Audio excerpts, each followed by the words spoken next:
siyaasigii ku riyooday ictiraafka Somaliland waxa uu siyaasigii ku riyooday ictiraafka Somaliland waxa uu ba siyaasi xigsi ta Faysal Cali Waraabe ha gaboose ha ukusi ta oo Faysal Cali Waraabe siyaasigii ku riyooday ictiraafka Somaliland waxa uu ta Faysal Cali Waraabe jawaab su'aashaasi ayaan wadeegi doonaa jawaab su'aashuna sidaasi ayay sax ku tahay ساشهذا اللبات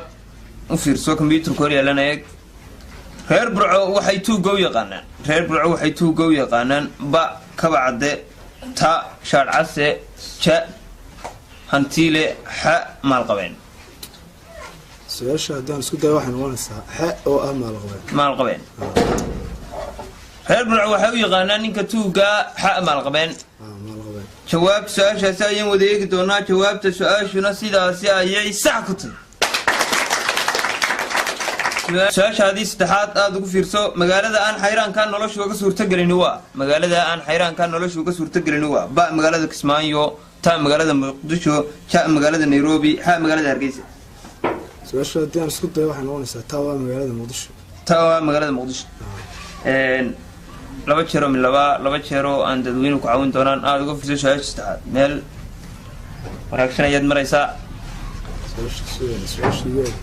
magaalada aan xayraanka nolosha uga suurtagelin waa minka xayraanka magaalada aan nolosha uga suurtagelin waa ba magaalada Kismaayo ta magaalada Muqdisho ja magaalada Nairobi ha magaalada Hargeysa magaalada Muqdisho ku adkaysanaya ta waa magaalada Muqdisho waad ku adkaysanaysaa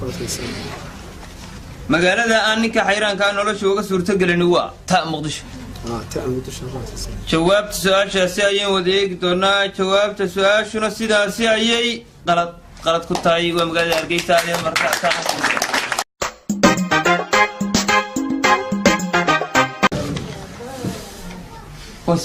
mar kale kulantaha boonta wadayaal wali waxaynu gudaha kaga jirnaa barnaamijkeennii Haakis waxaanu yeeli doonaa tartamaha u dambeeya tartamayaasha barnaamijka Mr. Naasir Maxamed Muuse haddii uu fadhiyaa soo kaco saacadna laqra